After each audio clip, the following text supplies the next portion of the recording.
I want to do something I've never done before. क्या आपने कभी सोचा है कि एक भाषण पूरी दुनिया को कैसे चुप करा सकता है? क्या कभी किसी नेता ने संयुक्त राष्ट्र के मंच से सीधा दुश्मन के घर में संदेश भेजा है? जो हुआ वह इतिहास में पहले कभी नहीं हुआ।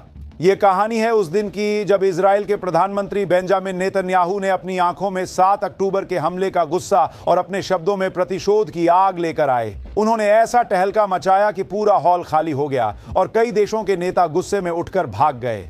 ये सिर्फ एक भाषण नहीं था, ये एक ऐलान ए जंग था जिसे दुनिया की सबसे बड़ी संस्था के मंच से किया गया। नेतन्याहू चुपचाप देखते रहे जब एक एक करके कई पश्चिमी और मुस्लिम देश विरोध में अपनी सीट छोड़कर जाने लगे। उन्होंने जाने दिया क्योंकि उनके पास इस अपमान का जवाब देने का एक ऐसा तरीका था जिसकी किसी ने कल्पना भी नहीं की थी। अब आइए उस असली धमाके पर जिसने दुनिया को चौंका दिया। भाषण के बीच में नेतन्याहू ने अचानक अपने कोट पर लगे एक बड़े से पिन की तरफ इशारा किया।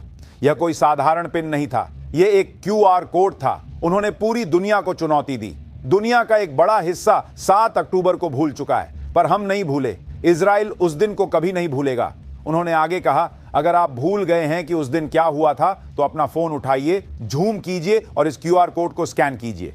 इस कोड के पीछे हमास की हैवानियत का पूरा कच्चा चिट्ठा था।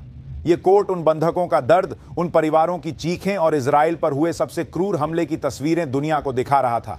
यह मौन रूप से दिया गया एक ऐसा जवाब था जिसने सबको झकझोर दिया। लेकिन कहानी यहीं खत्म नहीं होती।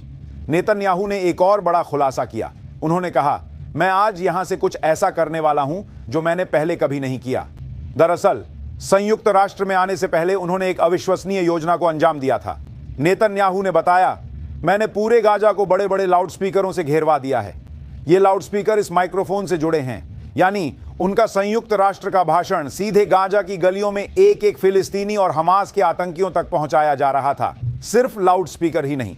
नेतन्याहू ने आगे कहा कि इजरायली खुफिया एजेंसियों ने गाजा के लोगों के मोबाइल फोन हैक करवाकर उनके भाषण को लाइव स्ट्रीम करवा दिया है। यह कल्पना से परे था। दुनिया ने देखा कि एक प्रधानमंत्री विश्व मंच से सीधा अपने दुश्मन के घर में घुसकर चुनौती दे रहा है। उनका संदेश साफ था, मैं चाहता हूं मेरा एक एक शब्द उन इजरायली बंधकों तक भी पहुंचे जो अभी भी गाजा की गुफाओं में कैद हैं। मैं उनसे कहना चाहता हूं, चिंता मत करो, हम खामोश नहीं बैठे हैं, हम तुम्हें बचाने आ रहे हैं। हॉल छोड़कर भागे नेताओं की परवाह किए बिना नेतन्याहू ने फिर एक नक्शा निकाला।